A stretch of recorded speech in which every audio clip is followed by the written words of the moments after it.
to do a harvest to grow. So what I'm going to do first is harvest this basil, and then I'm going to carry you over to the grow starting at day 1 to finish to this point right here. Kind of like we did in the last video. I've got paper towels, which I'll show you what those are going to be used for in just a second. I've got the stuff to weigh right here, these 2 items, and I've got the harvesting tray and the scissors to harvest with. So let me show you the basil. This is what it looks like. You probably saw a picture of it. It's a nice grow, very nice grow. It's got a little bit of weight to it. Basil doesn't weigh a lot. Most herbs don't weigh a lot. That's what the roots look like. Now you've seen me, well, you haven't seen me do it, but I'll show you. I'll go ahead and show you right here how these can be cleaned. It helps clean around the stem and get some debris out too, so I'll show you that and bring you back. One thing you can do is fill the bottom tray with fresh, clean water. I'm using my hose, for example. You can use your sink. You can take the microgreens in the tray and put them back in the water. You'll notice, you should hopefully see over here the water is coming into the tray, which is what we want. And the one thing you can do, you can shift it back and forth like that. What that'll do is rinse the bottom of the microgreens thoroughly. It'll remove some debris. You can do that a couple times, then just dump. Add a little bit more fresh water, just regular clean water, and just let it sit for a couple hours in some clean water, and all the micros will be completely dry and ready for harvesting. Okay, so that's how I did that, and now I've emptied the tray. The tray is going to be in my discard. I'm going to put the paper towel down so that I can blot the roots a little bit dry, because I'm going to harvest these and I'm going to dehydrate them because I love me some basil. But the first thing we need to do is take the basil out of the 1-inch tray. I'll set that aside there, and then put it back down on the paper towel to do the actual harvesting. Now, the things that I use to grow this, I'm going to do another video, but I am selling the kits, I'm selling the antifungal, I'm selling just about everything I do. So if you're interested in getting some pricing and stuff like that, just shoot me an email. So now let's get to harvesting. I've got a clean tray to accept the harvest. I've got scissors, which is kind of my second way to harvest, it seems now. I like the upside down harvesting, where you just take the knife and it knocks it right off. It's real easy, no debris, no nothing. The problem is that some microgreens, they don't grow very tall at all. So if I were to take this and put it upside down, I could harvest it, but I would get the cotyledon leaf and just a teeny bit of stem. So I want to maximize, I want to get a little bit more stem. So let's do that. I'm going to speed you up.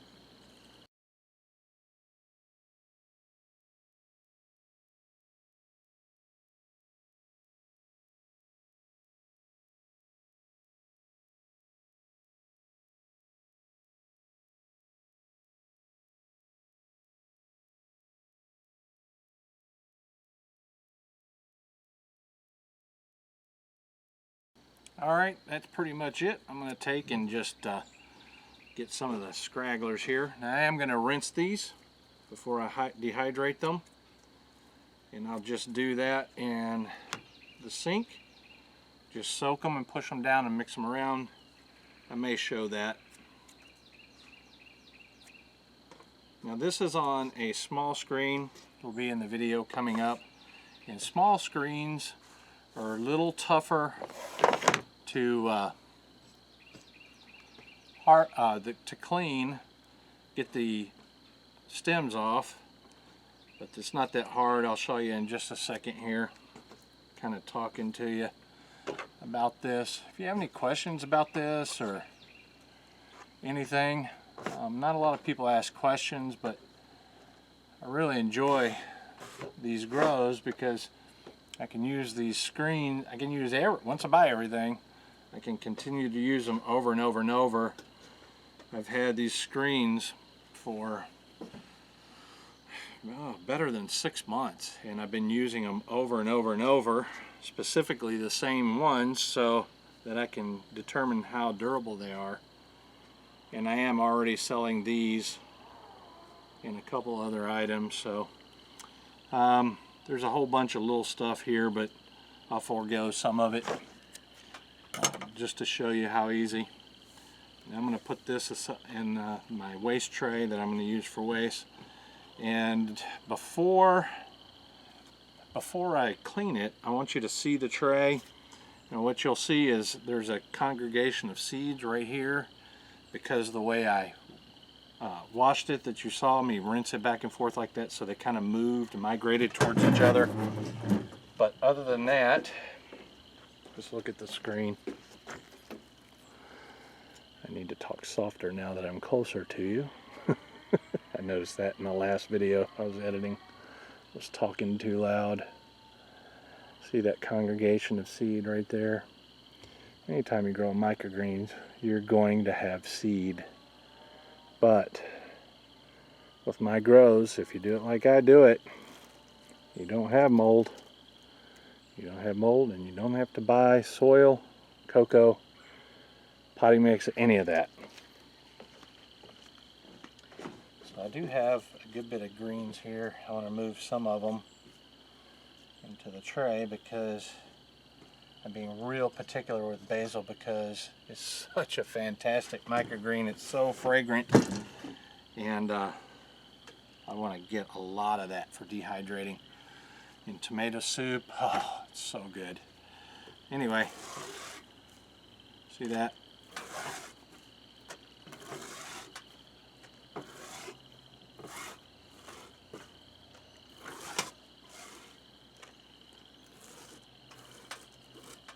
If you're watching this video to this point, you're probably interested in microgreens some, and not really because I'm so popular, but you're just seeing how I'm doing it. So this part is probably important to you, knowing how to clean it, how hard it is, how difficult it is, and it is just not difficult at all. Super easy. No effort into this. Now you can take this and wash it in your sink, above your sink, and get a lot of this off. You can whack it a little bit. Let me do it right here. I'll take a good portion of it out of the way. Put on nice clothes for you for this, and as you can see, it's mostly clean. Now I even have lately I've been using a nylon scrub brush instead of a nylon topped sponge. Have you ever seen those? And I just take and I scrub it when I scrub the trays, and it doesn't do any damage to these. Now you can take these and really squeeze them and they'll stretch, but they don't tear. They don't have issues with the fertilizer or chemicals or anything. They're food grade. It's just a really good thing. And this is the really tiny, for really tiny seed. Basil's a really tiny seed, but the medium screen is even a little bit more durable than this, and even easier to clean. So I'm going to put those aside, and I'll leave this and clean this up. I'm going to carry it over here to do the way.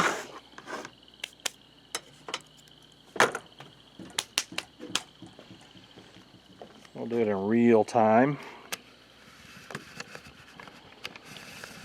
Real time kind of gives you a general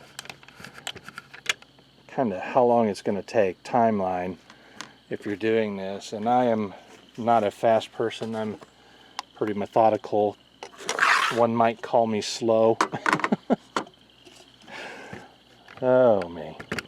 Anyway, so I've got my scale here. Nice beautiful microgreens. You saw me put them in there, so there's no point in trying to go through those. Pretty much everyone knows what basil tastes like. If you don't, this basil is like basil on steroids. It's phenomenal. It's so good. Okay, So I put, it's just an empty cup, and I use that to raise up the microgreen so you can still see the screen. Yep, still on the screen here. So I'm going to zero it out. Actually, I should have put this empty tray.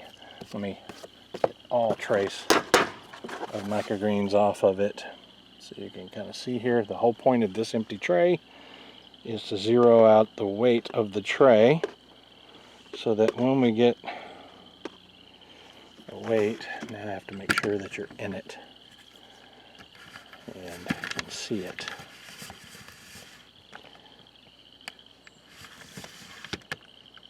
Okay, so hopefully you can see that. So anyway, what I was saying was the whole point of the empty tray is to zero it out. We're on grams, it's zeroed out. Now when I take this off, you'll see it's 342 grams. That's the weight of this tray. So when I put this tray on, it'll be nothing but the weight of the basil, which won't be much. 183 grams. That is 6.5 ounces. I think you can see that. 6.5 ounces of basil. And it's a little longer growing, so you have to weigh the benefits of growing herbs, which take longer typically than other types of microgreens. But they often fetch a heavy price, so there are benefits to doing it. So that's it. That's how much it. What's that? 6 point something. That's a little over 1/3 of a pound. I'll put it in the video. Anyway, that's it for this, you guys. I'm going to bring you to the grow now, and you guys take care. You be safe out there. Leave comments. I'd love talking to you, and appreciate you watching. Hey everybody, it's Brent in Central Arkansas. We're going to do another grow. This time we're going to grow Genovese basil. Basil is a tougher microgreen to grow, but we're going to give it a shot. I've already sprayed the tray with preventative antifungal. Now I'm going to dispense the seed. I'm going to spread it across here, and I'll bring you back once I've done that. Got the seed spread, and again I sprayed it with the antifungal, preventative antifungal, to start the germination process on top. Okay, this is looking good.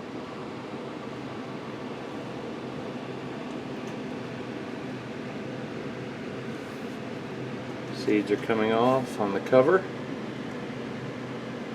just like I had hoped. Let's scrape that off. Hit this with the preventative antifungal, although with basil I don't think it's even needed. But I'm going to do it anyway. It's cheap insurance. The dome has been on the basil.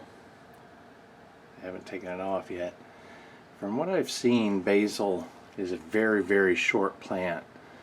It won't grow any taller, or not quickly, like it's reaching for light. Once you expose it to light, it's going to start getting fatter and then putting on true leaves. But as a microgreen, I need the stems to be longer before I do that. So I'm going to keep it in the dark until it's an attempt to get the stems a good bit longer before I expose it to light. Basil is growing taller, but it's not growing taller very fast. In fact, I don't think there's anything about basil that grows fast until it starts to mature. And once it starts to get mature, outside in my experience, it absolutely takes off. But right now, at this stage, it's not growing very fast. I took the basil dome off. We're going to grow it without the dome. I can see here that they're about, I'd say, 2 inches tall. Basil light is affecting it. It's getting a little darker. Leaves are spreading.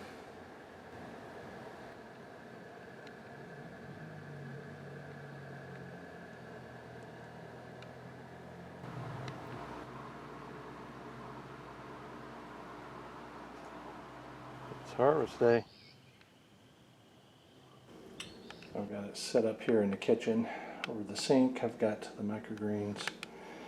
I'm going to put a little bit at a time in here, rinse them with the sink sprayer, and then I'm going to place them in my dehydrator there.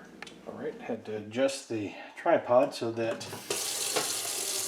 I could actually use it. I'm going to take a little bit of microgreens, just like this. They're already pretty darn clean, but I'm just going to take, and I don't care if they get a little bit damaged or too soaking wet or anything, because they're going to be dehydrated. Oh my gosh, you smell that? No, you can't smell it. Oh, it smells so good.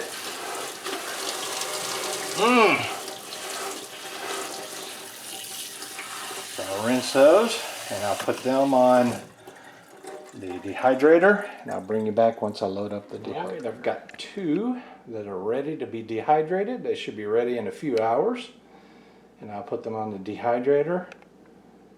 Hint, something's coming.